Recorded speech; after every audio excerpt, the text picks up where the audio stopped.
Let's get back to Nairobi, where the Ethics and Anti-Corruption Commission is currently grilling Davis Chirchir and engineer Michael Kamau over corruption allegations in their respective ministries.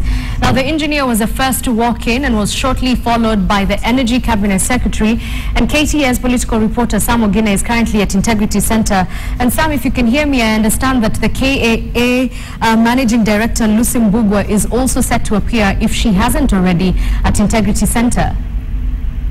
Well, in fact, Lucy Mbugua has actually appeared before the Ethics and Anti-Corruption Commission, as well as the former Secretary to the Cabinet, Francis Kimemia. It has been a busy day for the Ethics and Anti-Corruption officials here at the Integrity Center, receiving 4 top officials who have been accused of corruption allegations in their various ministries and departments. And as I speak right now, the engineer, that is the Transport and Infrastructure Cabinet Secretary, that is Engineer Michael Kamau, has actually stepped out, not saying a word about the grilling session that he's been undergoing the Ethics and Anti-Corruption Commission, only saying that EACC officials should be allowed to carry on with their job, and also raising concern that apparently his Twitter account has been hacked. Otherwise, he's not divulged any details about the grilling session, about the allegations that he has been accused of, about the charge sheet that was presented to him by the Ethics and Anti-Corruption officials here at the Integrity Center. All right, Sam, I'm glad you've introduced the charge sheet. Could you please just remind our viewers what both Engineer Michael Kamau and Davis Chirchir are looking at with regards to these investigations?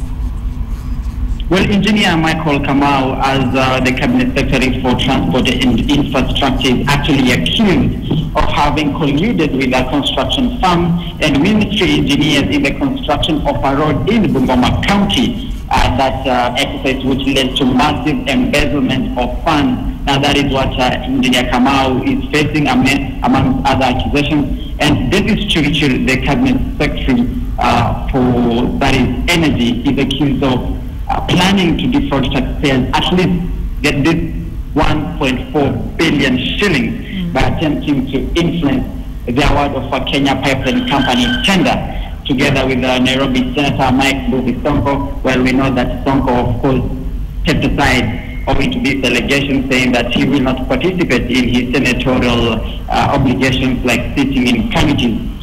Also, Davis Chirchir faces accusations of course, the chicken gate scandal, a scandal whereby officials of the defunct Interim Independent Electoral Commission were facing allegations of bribery from a UK printing firm, that is Smith & Usman. Remember that directors of this company, Smith & Usman, were actually charged in a UK court for fraud and for bribery for that matter. Okay. And then Francis Kimemia, yes. Sam, before you go into all the other details of Francis Kimemia, I'm just interested to know whether the co-accused, as we would like to call them, so like Mike Sonko Mbuvi, is he also expected to appear before the EACC? And do we know who else is going to be on their schedule? Well, the schedule that was released by the Ethics and Anti-Corruption Commission for this month, covering the whole of this month, Mike Sonko does not appear anywhere in the schedule, but with that today it was 4 individuals, that is Francis Kimemia, Lucy Mbugua, the Managing Director of Kenya Airports Authority, my engineer Michael Kamau, and Davis Chirchir. And tomorrow we know that the Cabinet Secretary, the suspended Cabinet Secretary for Labour, Kezum Kambi, will also be appearing before the Ethics and Anti-Corruption Commission. Remember that Kambi is facing accusations of a support of the Tapia 2 project, a project that it is alleged that was the figure for that particular project was actually inflated upwards. Well, thank you very much, Sam Ogina. Of course, a lot of issues to cover, and therefore he's going to remain at Integrity Center until those meetings are done.